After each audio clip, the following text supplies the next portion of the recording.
sou Poliana Alencar, estou aqui para falar sobre as diretrizes curriculares na educação de jovens e adultos. Essas diretrizes têm o objetivo de reverter a exclusão e garantir aos jovens e adultos o acesso à escolarização básica como um direito fundamental.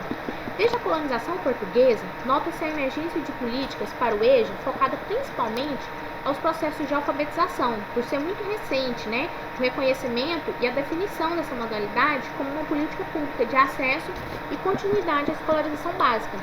No final do século XIX e início do século XX, foram aprovados projetos de lei que enfatizavam a obrigatoriedade da educação de adultos. A escolarização passou a se tornar critério de ascensão social, através da Lei Saraiva 1882, incorporada depois à Constituição Federal de 1891, que permitiu o voto somente aos eleitores e candidatos que soubessem ler e escrever. Em 1925, por meio da reforma João Alves, surgiu o ensino noturno para jovens e adultos.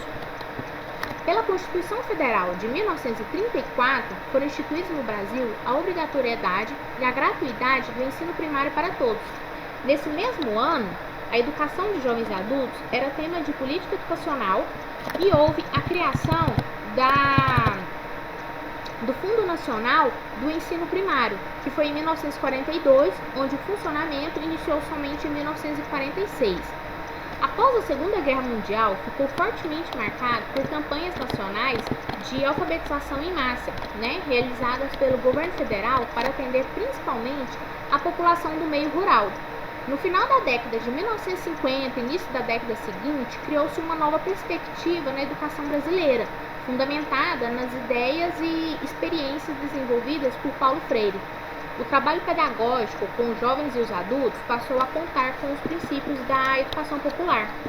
3 anos após o golpe militar de 1964, o próprio governo militar e ditatorial criou o Movimento Brasileiro de Alfabetização, com um perfil centralizador e doutrinário.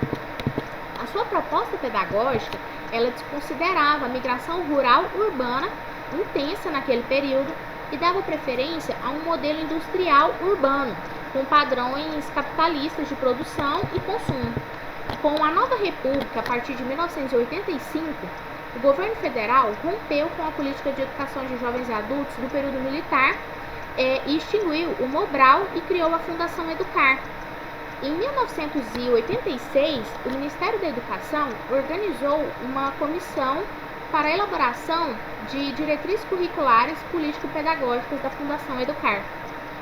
A busca pela ampliação do atendimento à escolarização da população jovem e adulta pelos sistemas estaduais, ela se vincula às conquistas legais, referendadas pela Constituição Federal de 1988, na qual a educação de jovens e adultos passou a ser reconhecida como uma modalidade específica da educação básica, no conjunto das políticas educacionais brasileiras, estabelecendo o direito à educação gratuita para todos os indivíduos, inclusive aqueles que não tiveram acesso na idade própria.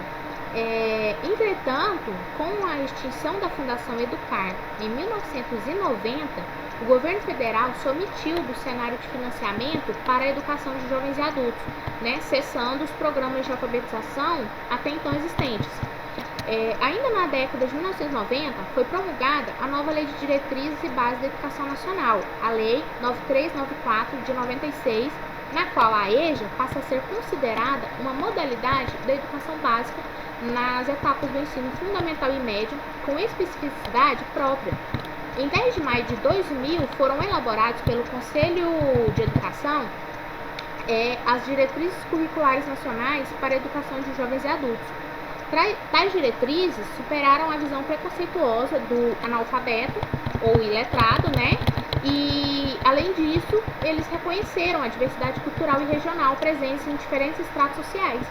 Então, desde 2003, o Departamento de Educação de Jovens e Adultos organizou uma ampla discussão e estudou das proposições que nortearam até então o currículo das escolas, e para responder aos problemas da prática pedagógica, as reflexões tiveram como referência o histórico das políticas educacionais, o diagnóstico da EJA, o nível nacional e estadual e a caracterização dos educandos dessa modalidade de ensino, que resultou então na versão preliminar dessas diretrizes curriculares da EJA, como um documento orientador para a elaboração do projeto político-pedagógico de educação de jovens e adultos.